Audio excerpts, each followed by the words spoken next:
I will be teaching a remote class, Core Texts in Philosophy, this spring starting mid-January, and I'd love you to join me. For details, please see partiallyexaminedlife.com/class.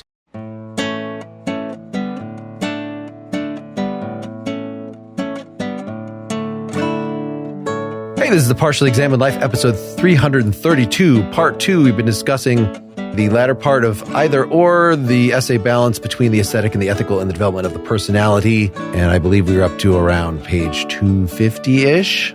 Well, I think we talked a bit about the stretch from 250 to 256 last time. It's the stretch in which he talks about the ethical person not simply being bound to rule following and external duties, but essentially feeling secure in himself. And it kind of culminates with him saying the person who lives life ethically sees the universal, and the person who lives ethically expresses the universal in his life. Thus, he who lives ethically has himself as his task. His self and its immediacy is defined by accidental characteristics. The task is to work the accidental and the universal together into a whole. And then I think what follows is a pretty dense theoretical account of what that means to have oneself as a task. On 257, he will talk about how the fact that the aesthetic person has no notion of either of the beautiful or pure earnestness of the ethical or the carefree joy of the inconsequential. So this is another jab where he's saying that, your worries about losing beauty are not warranted. And then it's on 258 that he starts talking about repentance and becoming oneself. At this point, with this stretch, we get something that starts to sound very, what we think of as classically existentialist. Yeah, so on 256, he makes this equation between the unique human and the universal human. The ethical individual has completed his task, has fought the good fight. He has come to the point where he has become the unique human being. That is, there's no other human being like him. And he has also become the universal human being. To be the unique human being is not so great in by itself, for every human being shares this with every product of nature. But to be that in such a way that he is thereby also the universal, that is the true art of living. Yeah, how can we understand that? Because it sounds like the universal sounds like the generic to me. Unless you want to just get, I'm now seeing myself as God would see me. I'm, gaining my sense of self by seeing myself as a child of God, just like everybody else. The ultimate equality of everybody is because we're all equal in God's eyes.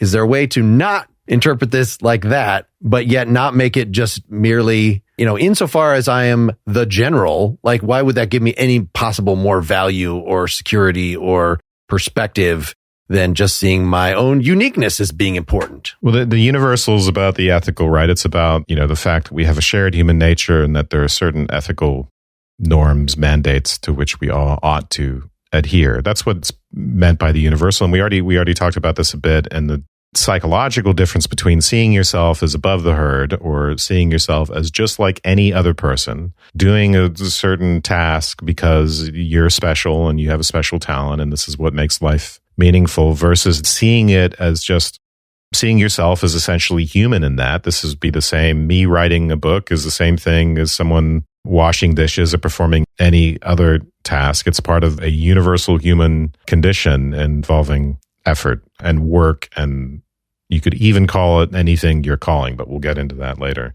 What I was trying to kind of launch us into is the kind of work that's supposed to involve in this task of binding together the universal and the accidental, right? So your own particular personality, your own particular interests with the more general ethical framework. And I think the first I think this really starts with 258. The person who chooses himself ethically has himself as his task, not as a possibility, not as a plaything for the play of his arbitrariness. He can choose himself only if he chooses himself in continuity. And then he has himself as a multiply defined task. He does not try to blot out or evaporate this multiplicity. On the contrary, he repents himself firmly in it, because this multiplicity is himself, and only by penitently immersing himself in it can he come to himself, since he does not assume that the world begins with him or that he creates himself. What does that mean, the sentence? He does not try to blot out or evaporate this multiplicity. On the contrary, he repents himself firmly in it. when that word repent is in there, it means I'm apologizing for it. So Dylan, I think what he's saying here is something like, it's a nod to idealism. So when confronted with the multiplicity, right? So if what you do is hang your hat on your uniqueness or your individuality and everybody else is unique and individual, there's really no value in you doing that, so to speak. You're not differentiating yourself from anybody. And you're also not finding any connection. You're just focusing on difference and not sameness. If your strategy for encountering the multiplicity and the difference is to try to assimilate it in a way of idealism into yourself, and it's just, this is all a reflection of me and my consciousness and so forth, I think that's where the word repent comes in. And it's tied back to his notion that that strategy from an aesthetic standpoint is like misery, it's despair. So the strategy for overcoming despair, there is no strategy for overcoming despair from within the context of despair. Repentance suggests the ethical, right? So that's the strategy that you have to overcome to assimilate the multiplicity as difference and take that step towards the universal. Essentially, it's the thing that starts to get you to move outside of yourself. I think it doesn't become clear except through the whole account. I mean, like the choosing oneself as the way of knowing oneself at the end of 258. I mean, this is part of it, right? So it's going to involve, this task is going to involve a form of self-knowledge. But he is very repeatedly in this essay, he's not keen on theoretical knowledge. So this is not a passive, just, I'm going to get to know myself and draw up a diagram of the structure of my personality and who I am. He calls it a collecting of oneself, a kind of action, and ultimately it will be a choice of oneself. On 259, he'll talk about a kind of ego ideal, an ideal self towards which we conceive of ourselves as striving. And he wants to say, in a sense, it's like a Meno's paradox. It's an ethical version of Meno's paradox where it can't simply be outside of us. It already has to be inside of us in the first place. So only within himself does the individual have the objective towards which he is to strive. And yet he has this objective outside of himself as he strives toward it. That is, if the individual believes that the universal human being lies outside him, so that it will come to him from the outside, then he is disoriented. Then he has an abstract conception. And this method will always be an abstract annihilating of the original self. Okay, so the universal human being, again, he's thinking here about the universal human is the one defined qua responsibilities and rights and any other ethical conception that you want to have. And as we've pointed out, the aesthete is worried that that's just abstract and bleached of any variety and concreteness and personality. And why would I want to become that, right? That's going to annihilate my original self. So we're getting a response to that kind of concern. But again, the project is how are we knitting together the particular concrete individual and the universal, because that is the ethical task, to see how we can become rule followers in some sense without becoming automatons, maybe is the way to put it. Right. This I saw Kant throughout here. We want it to be universalizable, but yes, we want to be self-legislating. So somehow we have to feel like this standard that sure looks like an external standard when you consider it of duty is yet something that you yourself are generating. And in this case, the emphasis is on choosing. The manifestation of acting is choosing. Ultimately, even though he doesn't explicitly address Kant's maxims, I mean, he alludes to them, I think, at various points, but it's psychologically, again, internally, it looks different for Kierkegaard because it has something to do more with, rather than appealing to a maxim, it's a general comportment of the self. It's a self-relation. It has something to do with choosing the self or something like that, or ultimately with authenticity. So we're not appealing to this purely rational process of self-legislation. There's something else going on. When the individual has known himself and has chosen himself, he's in the process of actualizing himself. Yeah, this might be more maybe the model of choice. And sort of provides a bridge to Sartre, where the choices that we're responsible for are mostly pre-reflective. It's just sort of what your orientation, what your spontaneity is. You take responsibility for that. This is what he's been talking about. You think you might only take responsibility, say you are free for those choices that have been rationally deliberated. But no, you're responsible for, you take responsibility for, you choose your entire spontaneous, including your facticity, whatever it is in your character that made you move this direction. Yeah, on 260, everything that is posited in his freedom belongs to him essentially, however accidental it may seem to be. Everything that is not positive in his freedom is accidental, however essential it may seem to be. So this essence, existence distinction is at work in Kierkegaard. He is very much thinking about the theoretical versus the practical, the deterministic realm of the essence and the material and all that versus the realm of freedom and how they're supposed to work together. And like Sartre, he thinks that we can choose the things that have already happened to us. We can even choose the damage that our parents did to us. We can choose to take responsibility for all these circumstances that we may seem to have no control over. The past you can't change, but you can say, I'm positing a new line of how things are proceeding through reinterpretation. I can point it towards a vision that I am personally actually choosing as opposed to something that was.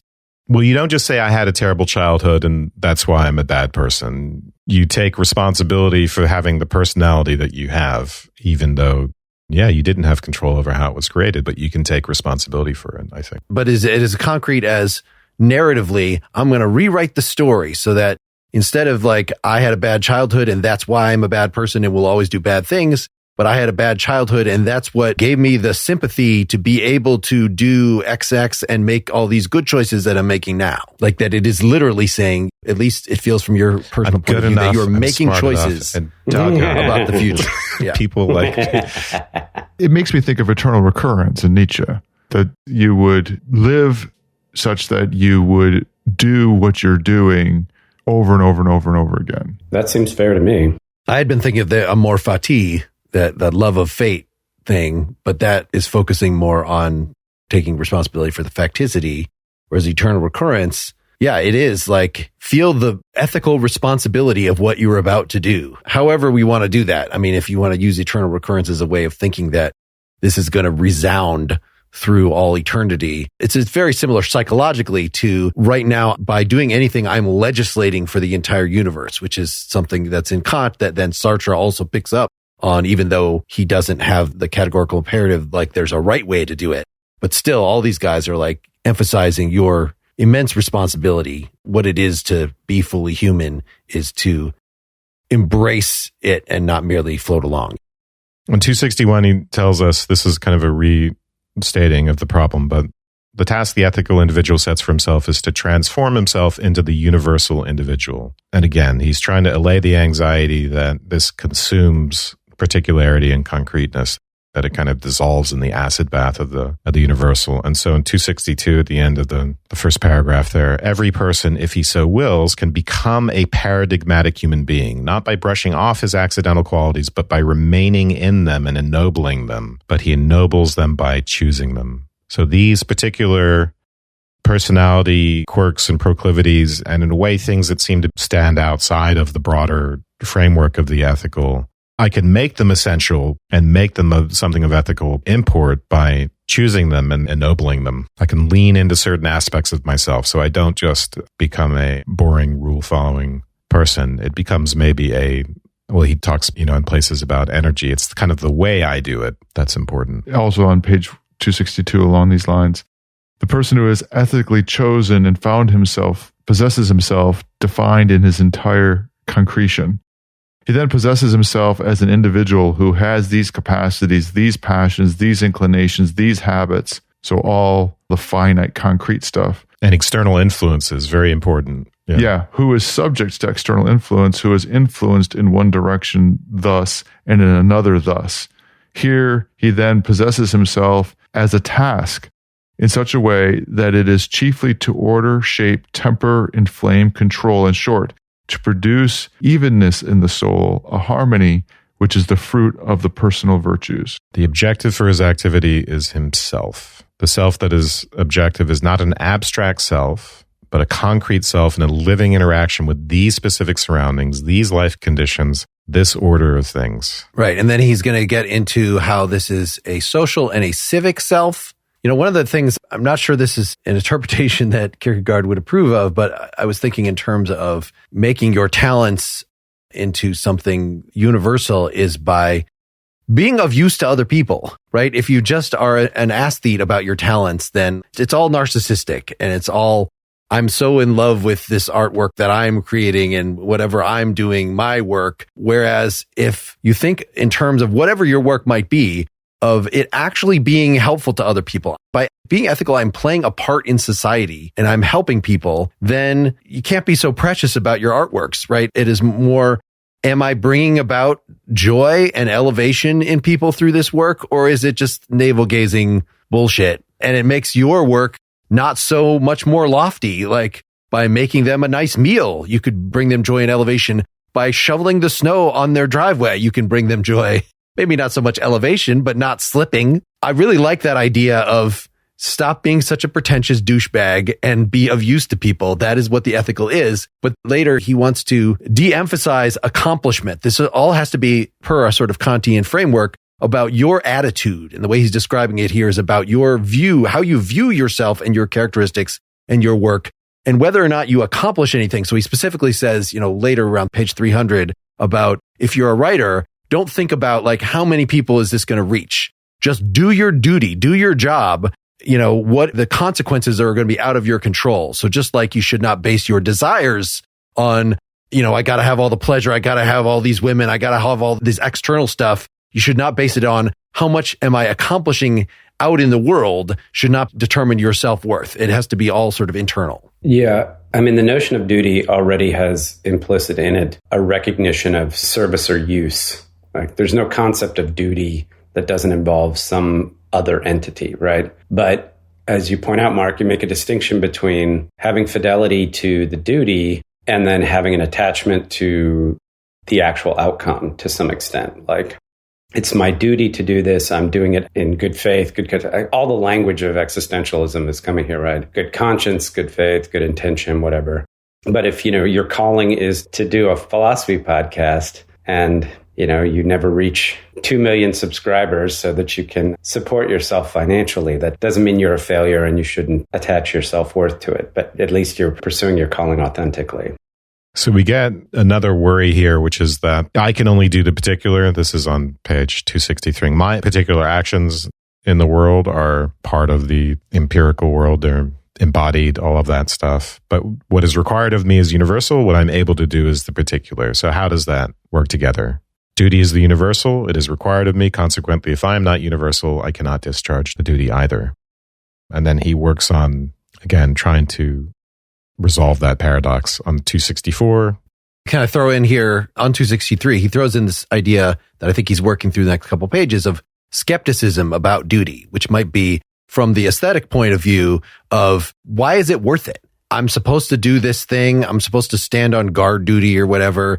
And I don't think that anybody's going to invade right now. Maybe I should just look at my phone instead of being a good guard. The outcome is what matters. Or you could just be like, my duty is what, my society is telling me, but my society is very flawed. There's probably going to be an election next year. They're going to change the laws. My duty would be something different. You could have all these things that make it so that you see your duty at a given time. Like, I didn't even want this shitty job. I'm just doing this because I need to make enough money to eat here. I should do the minimum. There's all these ways that you'd say this thing that presents itself as duty is actually not worth doing. And he's going to say, no, it is actually still duty qua duty. Sort of, it doesn't matter about the source of it, and your obligation to do it, even if it's a minor thing, is the same as if, somebody who has a huge amount of responsibility, you're the president and you really got to keep your eye on the ball and your finger appropriately situated toward the nuclear button. There's no greater sin on the president's part from not doing his duty than you with your piddly little job not doing your duty. He mentions two forms of skepticism, one about the laws changing, and then says, your obligation continues unchanged regardless. And then the other is the one that I had mentioned about not even being able to discharge one's duty at all because I'm particular and duty is the universal. And this involves this trick of performing the universal and being the universal, even though I am particular. And I think we get kind of resolved in around 265. It does seem a weird question. Like, really, I was trying to present like practical ways in which you could rationalize not doing your duty, but none of those is like, but my duty is supposed to be the universal and I can only do this specific thing. No human being has ever said that. I interpreted him as saying in this part of the skepticism is that it will always be the case that there are duties that will resolve into one thing. It will always be clear. He says, it will always be possible for him to say what his duty is. It will always be resolvable. And I really wondered about this, that is it true that duty is always one thing? And are there not genuine duties that come into conflict? He seems to really be oversimplifying in this respect. Sartre's example about should I go to war or should I stay home and take care of my mom? The talk of universal in particular is a restatement of the problem of free will. I live in a finite deterministic realm, or, empirical realm governed by natural laws. And the concept of fulfilling a moral obligation, right? It requires freedom. In a way, it requires me to step outside of that into the universal. So I think it is a real problem. I think that, the skeptic can make a very strong case that this concept of morality doesn't make any sense. And that's what Kierkegaard and the existentialists, I think, were working on to some extent. And they are pivoting off Kant. But so a practical version of that might be, you say I should do my duty. I take this very personally. Like, I could interpret it as get a steady job. You got to go into work every day. You got to do your thing. And I might just feel like I am not made up. I've tried that. I can't do that day after day. I have whatever disorders going on with me. My deterministic things prevent me from universal. If that's what universalizing duty means, I just can't do that. So I understand that better than putting it in the abstract way. I think this is kind of related because I think this is about the directedness of one's imperative. He doesn't want the imperatives to be directed towards something external. Oh, this is the law. This is the maxim. This is the thing I have to do. Therefore, I'm going to do it. It's actually directed towards my personality. My personality is the objective. It is the guiding light in some sense. So we'll say in 265, the very moment it is perceived that the personality is the absolute. Well, I hope I'm not going to contradict myself here, but we'll see. The absolute is its own objective, is the unity of the universal and the particular. That very moment, every skepticism that makes the historical its point of departure will be vanquished. And then he talks a little bit about, the worries about cultural relativism. Will some societies kill their children for X reason or whatever, example of that you want to give. And then he says, well, actually, we can ground morality in something objective, and that's the personality. So near the bottom, when the personality is the absolute, then it is the self, then it is itself the Archimedean point from which one can lift the world. So something about grounding the concept of morality and personality conceived of as absolute in the sense of combining universal and particular. What does that mean exactly? Well, what do you guys think? He's got a nifty little turn on 264. For I can discharge the duty and yet not do my duty, and I can do my duty and yet not discharge the duty. He's making the turn there where if somebody objects, this is part of the skepticism thread, if somebody objects that duty is universal or that duty is abstract or shared amongst people, what he says is, no one ever says, I did duty or I did the duty. They always say, I did my duty. And essentially, the mindness there is the self and the personality piece that you're talking about, Wes. But it's the connection. The duty is the universal. So it's one of those weird, I guess you'd call it kind of paradoxes to some extent, that duty is abstract, duty is universal, and yet its instantiation is in the particular, which is the person themselves. And the way they do it is through the mindness, the owning of it. They're dutying. I interpreted this sort of as if you're at a job and it has particular duties, but there might be other things that overwhelm that. Like it is your duty to stay on guard here. Oh, but you get a call and somebody's in trouble and it's also your duty to go and help them. Or it might be that the letter of the law says, how much am I supposed to interfere as a guard? I'm supposed to keep people from getting past this point. If there's a mugging right in front of me, I don't have to do nothing. That's not my duty. So there would be senses in which you don't do the duty of that position, but yet you do your duty by actually stopping the robbery from doing something that's not in your official job list, but that is your duty. So I think that maybe this language is reflecting that Sartre conflict of duty example. So what do we think? I mean, 265 is our last page of theorizing, and it culminates in this theory of the personality is the absolute, is its own objective. I mean, are we satisfied with that? Let's read some more quotes from there that seem crucial. Well, there's not a lot. I mean, there's the part where he wants to dismiss ethical relativism. So, if you bring up an example of savages putting their parents to death, that is not an example that shows that there's no such thing as morality. However much the external is changed, the moral value of the action remains the same.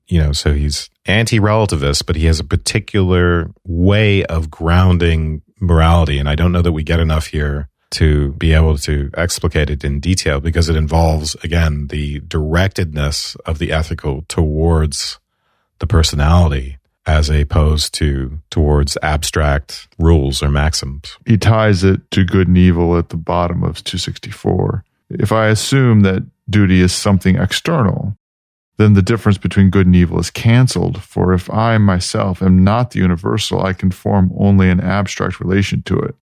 But the difference between good and evil is incompatible with an abstract relation. Yeah, this is part of the skepticism that he's trying to solve, right? Or the paradox he's trying to solve with this concept of the personality. So the opposite is I'm in it. I'm in that relation of good to evil. So I can't just consider it like a math problem. I'm already, to bring up this example you keep bringing up, Wes, heart on morality or on law. I have internalized, because good and evil is something I'm legislating. I'm in the game. There's no way that I can just think of them as just, they're just opposite poles and they rely on one another, sort of take this Buddhist external look at the whole thing. Let's stop for a sponsor break. Selling a little or a lot? Shopify helps you do your thing however you cha-ching. Shopify is the global commerce platform that helps you sell at every stage of your business. From the aesthetic launch your online shop stage to the ethical first real-life store stage, all the way to the religious, did we just hit 1 million orders stage, Shopify's there to help you grow. Whether you're selling self-consciousness or offering ontological transcendence, Shopify helps you sell everywhere, from their all-in-one e-commerce platform to their in-person point-of-sale systems. Wherever and whatever you're selling, Shopify's got you covered. Shopify turns Don Juan browsers into Abrahamic buyers with the internet's best converting checkout. 36% better on average compared to other leading commerce platforms. And you sell more with less effort thanks to Shopify Magic, your AI-powered all-star. What I love best about Shopify is that, like PEL, it's not just a tool. It's a community of like-minded seekers who support each other and are supported by learning resources and fantastic help. Shopify powers 10% of all e-commerce in the United States, and Shopify is the global force behind Muck and Brass, Black and Bold, Whitespace, and millions of other entrepreneurs of every size across 175 countries. Plus, Shopify's award-winning help is there to support your success every step of the way. Businesses that grow, grow with Shopify. Sign up for a $1 per month trial period at shopify.com/PEL, all lowercase. Go to shopify.com/PEL now to grow your business no matter what stage you're in. Shopify.com/PEL. This is important. Moral norms can't be external, even in the sense, I can't come up with a psychological theory where I say, the reason why I don't do X is because I'm afraid of my conscience stinging me. That's my reduction of morality. My conscience wouldn't sting me if I didn't see the norm as authoritative in the first place. So very weird. This is Hart's acceptance. There's a really weird thing going on with morality in this concept of acceptance that I think is very hard to spell out. And it's part and parcel of this universal particular problem, how I can be bound to and see as legitimate and in a way as self-legislated this external norm. It's really weird. At the bottom of 265, the atheist perceives very well that the way by which the ethical is most easily evaporated is to open the door to the historical infinity. And yet there is something legitimate in his behavior, for if, when all said and done, the individual is not the absolute, then the empirical is the only road allotted to him. And the end of this road is just like the source of the Niger River. No one knows where it is. Not yet. If I am assigned to the finite, it is arbitrary to remain standing at any particular point. Therefore, along this road, one never makes a beginning, for in order to start, one must come to the end, but this is an impossibility. When the personality is the absolute, then it is in the self, the Archimedean point from which one can lift the world. It is easy to see that this consciousness cannot inveigle the world to discard his actuality. For if he wants to be the absolute in that way, he's a nonentity, an abstraction. Only as the single individual is he the absolute. And this consciousness will save him from all revolutionary radicalism. So the opening the door to historical infinity, I think, is just saying, well, values change over time. where did my values come from? They just were passed down from me. It's just a contingent series. But when you, just like we were saying before, when you take responsibility and repent from the larger historical infinity, then you are asserting your place. It is not a mere arbitrary which place on the road of history that you are. You're saying, this is the place I'm on. I might be wrong. Maybe on reconsideration, future generations will determine that what I think is my duty now actually was very, very bad. But I got to be where I am and see evil where it lies given this. So it is a sort of subjectivity, but it's a historically grounded subjectivity about ethics, such that everybody else at this point in time considering these things, we could probably all have a discussion and agree what the right thing to do, what duties are in these circumstances. Maybe not every circumstance, there might be things we'd argue about, but the underlying principles, I think this is what he was saying before of no matter how much the external circumstances has changed, the society that would kill its old people, well, that's because probably they had a shortage of food, something like that. So the underlying principle of we want the society to thrive and people to be respected, but the external circumstances could be different in different societies. This came up on like our Churchland episode a long time ago. That's how you explain historical variability. There really are universal ethical principles that we would all get on board with. It's just that when you look at how to actually apply those in the world, of course, it's going to be very different depending on the circumstances on the ground. He goes on to give an example of his relationship to his father, and then maybe this makes some of it clearer. He wants to illustrate, as he says on 266, that the ethical is not a matter of the multiplicity of duty, but of its intensity. So again, he wants to focus us, I think, on the personality or on some single first principle, such that we are not looking at a multiplicity of different rules and norms and simply obeying the rules in that sense. And his example is very simple. It has to do with doing his homework as a child, starting on 267. I had but one duty to do my homework, and yet I can derive my whole ethical view of life from this impression. And then he'll tell us, say something he said before, which is it's not the particular rule that's important, but it's the energy that's evoked. And, on 268, he'll tell us if the multiplicity of duties advance and the individual is diminished and it's destroyed. So this is a practical example of the threat of the ethical of abstractness. It's a real threat. It's a threat that will just be rule followers without being invested with what we're doing. And by 269, we kind of get the upshot of this, which is that his father tells him to do his homework, but doesn't monitor him, doesn't nag him about doing his homework, says, here's the norm, here's the duty. It's your duty to do your homework, and that's it. And then he's hands off. It's not your duty to do your homework. What he says is, in 3 months, you need to be the top 3 in your class or something to that How you effect. do it is your business. It's your responsibility. What dickish parenting. I'm not going to monitor you. I'm not going to nag you. And then he was like, for him, it was like crystal clarity. So I'm very sure, however, that he was very concerned about what I was doing. But in order that my soul could be matured by responsibility, he never allowed me to notice it. Many children are warped by being overwhelmed by a whole ritual of duties. I mean, this gives us a much more concrete picture of what Kierkegaard is on about. A conception of morality in which people are not nagging you about doing what you're supposed to do and not coming at you with a multiplicity of things, and it not being simply about obedience. If you've internalized the norm about doing homework or however you want to define it, then you for yourself define the particular avenue by which you get there. What if you've internalized that for yourself? If it's not internalized, if it's just this external imposition, a struggle between parent and child, I think that for him is a model of what the ethical isn't or shouldn't be. He's pointing at something really interesting here, which is there's a sense in which we can all relate to the clarity that comes when you're 5 or 6 or whatever the age is, and you're given a directive by an authority figure to do something. And that's your duty. Do the dishes or get good grades or clean your bedroom or whatever. It's like there's a kind of unity of laser-like focus and understanding of the significance and the point.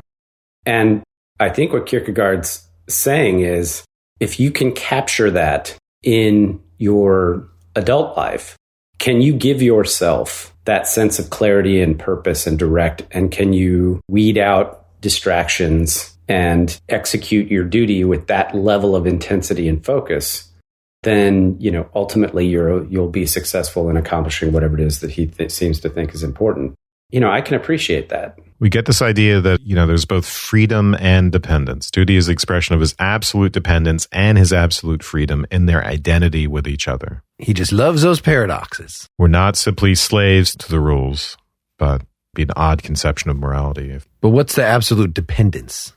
I mean, that could be like absolute dependence as in causally dependent, right? I'm asserting this is another statement of compatibilism between free will and determinism. I don't think that's the point, because we don't emphasize, even in taking responsibility for my facticity, I'm not emphasizing that my determinism, far from it. But my dependence, I guess my rootedness in a situation, I mean, that's dependence. I mean, there's thinking of dependence on God or dependence on the parent in this circumstance. There's a sense in which moral norms, they are externalities, and I'm not creating them myself. I choose them without creating them. Yeah, that last, what you just said is the direction that he's going, right? Is you're actualizing yourself, is choosing those things, even if you didn't create them. The dependence is the essence side of things, I think.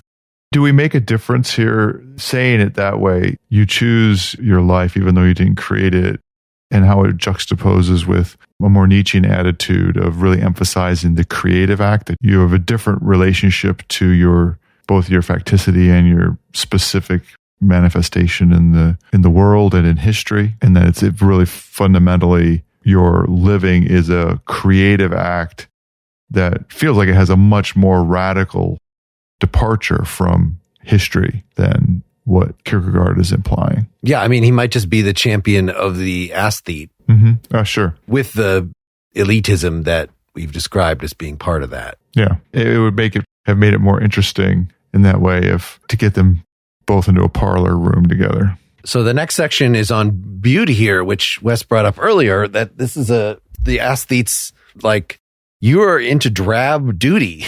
Kant is so dry, living as a duty machine, as an automaton. Ugh. But Kierkegaard, or the judge here, wants to characterize, no, actually, you don't have real beauty, you aesthetes. Real beauty is something, I mean, maybe this is like parallel to the argument of you don't have real happiness. Real happiness is something dependable and long-term. So let's get a little bit into, from an ethical point of view, you find somebody sort of doing what they're supposed to do.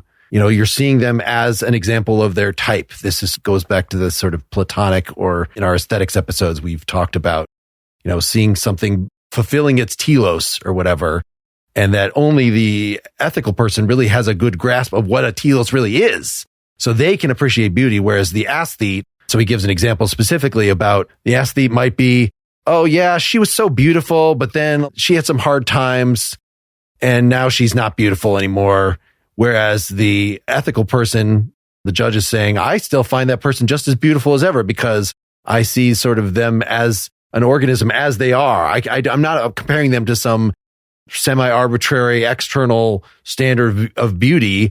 I'm looking at their internal functioning, and, so I see, however broken she might be, I see the beauty in it. Yeah, he's going to defeat the aesthete's worry about the ethical depriving us of beauty by turning the aesthete's definition of beauty against himself, this idea of an inner teleology. And he'll say, look, teleology implies a goal, which implies a kind of movement towards that goal. It's about action. It's about the ethical.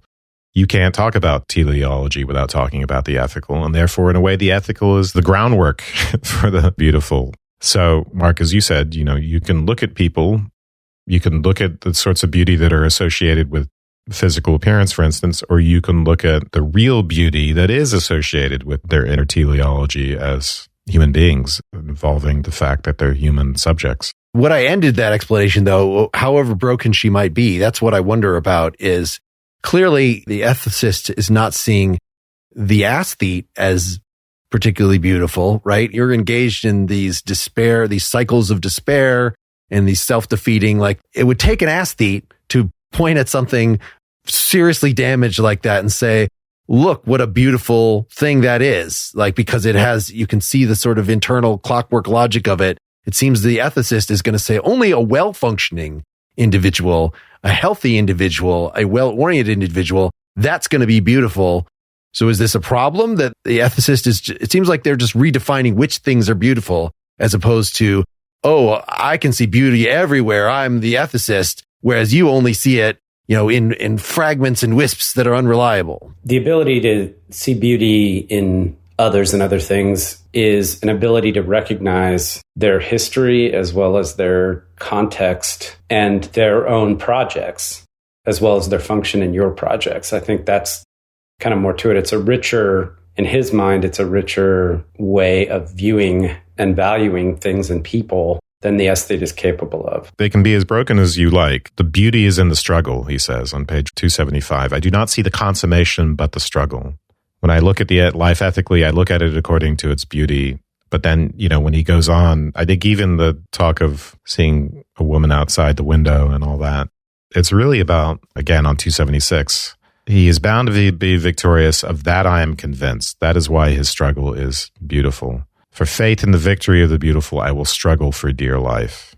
I don't know how realistic that optimism is, but I think the beauty has something to do with the telos, and everyone in some way is struggling with respect to it. And if they're the worst of criminals and the worst of people who fall very short of it, I think the idea might be that they can't help but be involved in a struggle towards it, however badly they are losing it in the realm of the finite. So you can see the beauty of that. And yeah, you can see the beauty of people who are, just because they are trying to, life is hard, right? And people are trying to work it out, and there's something beautiful about that.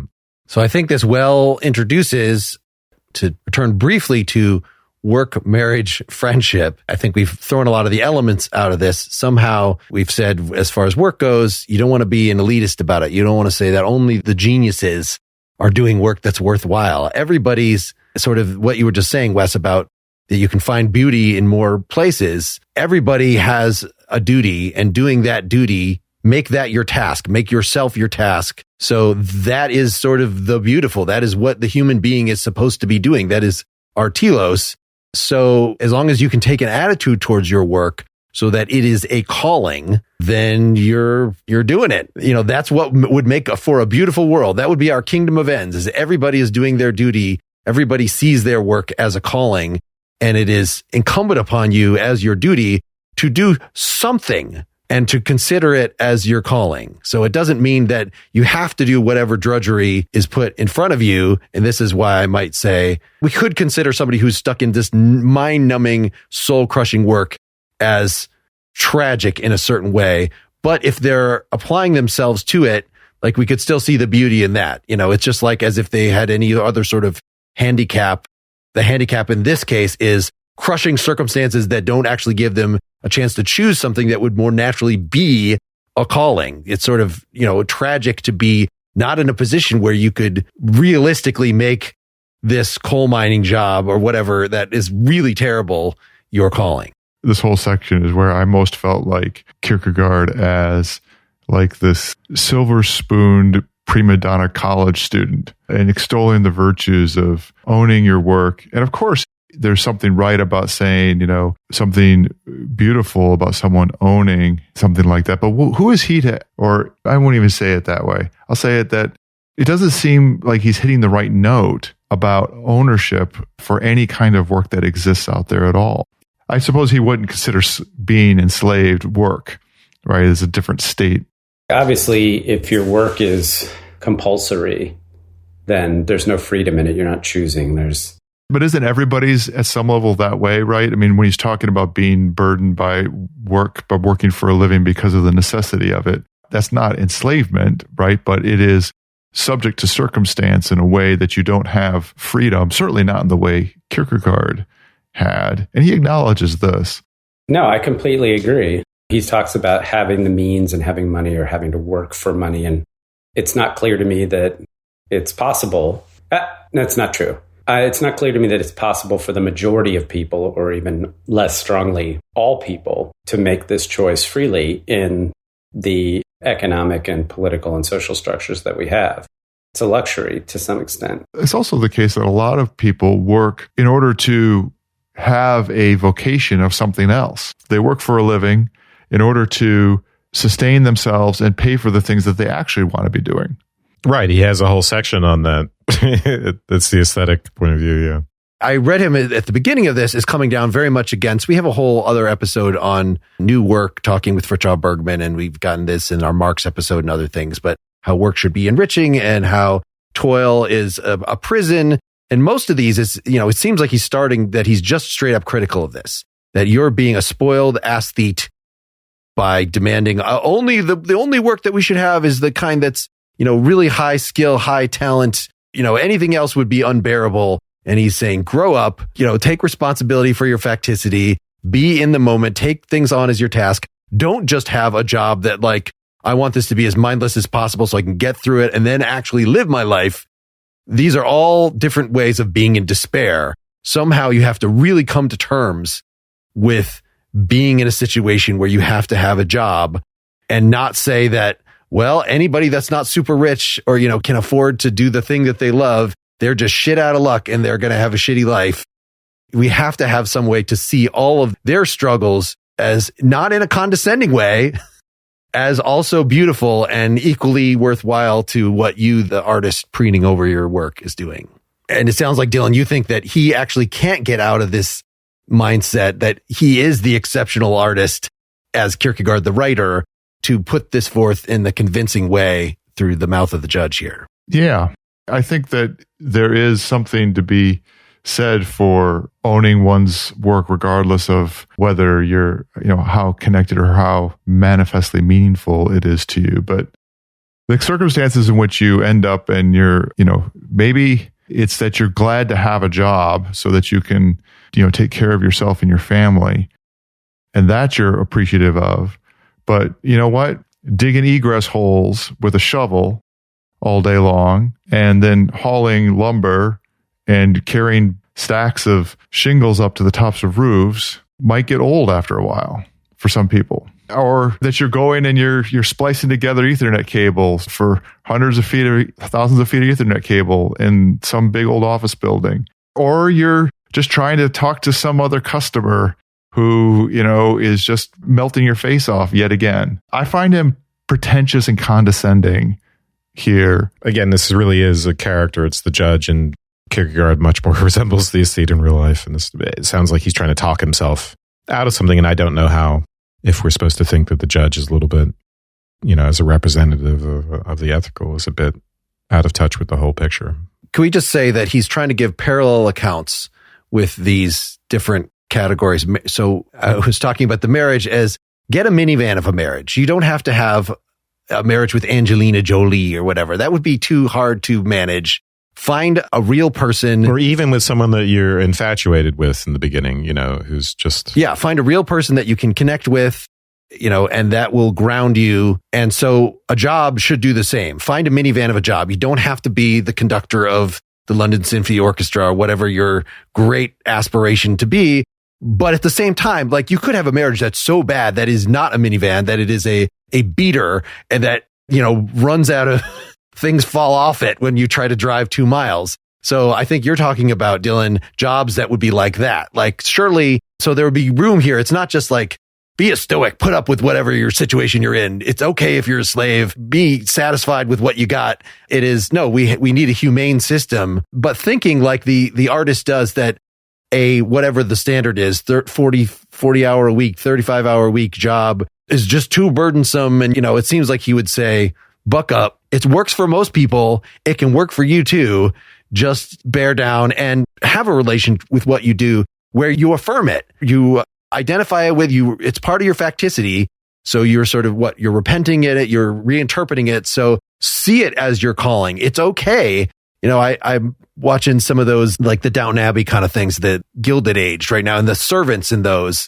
Most of them take a lot of pride in their work. They're really into it. And it's trying to, I think the message of this kind of show is that, yeah, it doesn't matter if you're on the top. In fact, what the people on the top doing with their planning their fancy parties is actually a bunch of shallow bullshit.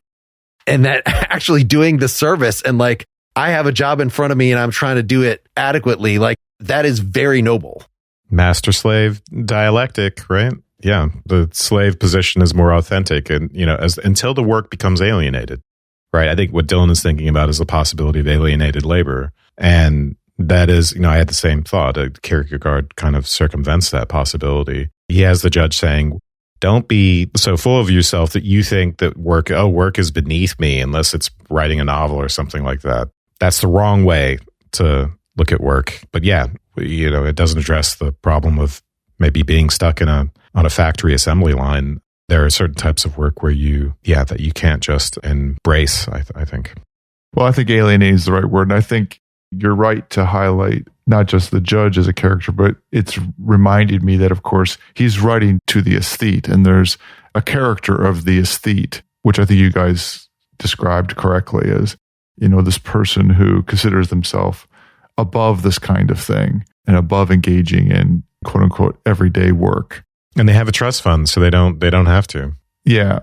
So it's a. I mean, the judge alludes to that all the time, and that's the real Kierkegaard was in that position. Yeah. Yeah. So in that respect, the thing that I'm reacting to is alongside of, but not really the thing that the character that Kierkegaard's or the judge is most engaged with. Since we are basically out of time here, I'm going to just vote that what Kierkegaard has to say specifically about marriage is creepy enough that I'm glad we're not reading it. That what we've just already said about having a spouse of whatever gender, will ground you. And he specifically talks about this in terms of temporality. That's probably enough. And also, I think what he says about friendship is pretty shallow and not particularly original, but it's about having shared values. It's not finding the other person entertaining. It's very much in line with what Aristotle said about it. I don't know. Is there anything life-shaking? I don't find the marriage thing that creepy, although I when I read things like that, I am always imagining how you're reacting to it. It's impossible for me not to, and what you're going to say about it on the show. Yes, it's more traditional. It's what you would expect of Judge. Is it Will? I forgot his name. Is it William? Yeah, a Judge William to say in the 19th century. But I think it's only once in this part of his he's remembering his dad saying to him, "William, do that." I think that's the only time that it comes up that his name is William. Perhaps in the intro. Maybe there's something else I'm missing. But I mean, he has some very sweet reflections on the meaning of watching his wife working around the house. And even though you can accuse him of being sexist and all that stuff, it's still actually quite sweet. And it's more than sweet. It says something about how people can relate to each other at a level that makes it such a sort of sustained relationship possible. It's about respect, and it rests on some ideas about what femininity and what male and female represent, their differing roles in that dynamic that people would object to today. So yeah, if you do a search on the word emancipation, you can. I don't want to take our time. Yes, the judge is not a fan of the suffragettes and their short haircuts. There's the whole thing on hair. They're disdained. Yeah, they're disdained from dresses. All right, well, let's wrap up this essay. Thanks, guys. Thanks, listeners. We are going to next be doing one more Kierkegaard. I wouldn't be totally convinced.